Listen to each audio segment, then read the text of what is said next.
Hi guys, my name is Victor. Welcome to my DIY Time channel. In this video, I'm going to show you how to fix a dent on the bumper in your car. To fix the dent on the bumper of your car, first you'll need to remove the bumper.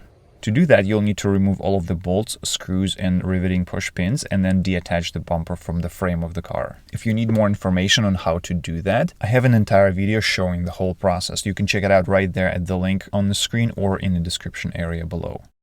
Once the bumper is removed, you can push out the dent with your hands, but in most cases this plastic is very rigid and you can't really do it very easily. So instead we're going to use a little trick to make it a lot softer to be able to work with it.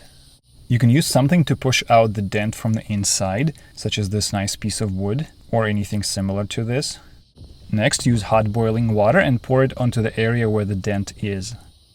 Make sure to do this on the inside and not on the outside to avoid damaging paint. This will soften the plastic for a short period of time and allow you to push it out very easily. You can also achieve the same effect by using heat gun or hair dryer.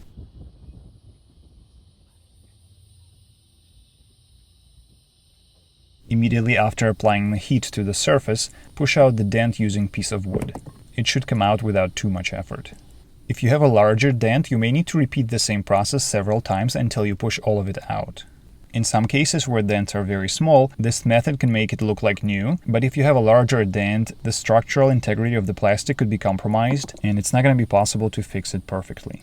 Alright, that's pretty much it. In the next video, I'm going to show you how to get rid of those scratches and touch up the paint. Stay tuned for that. I hope this video was helpful. Thank you for watching and have a nice day.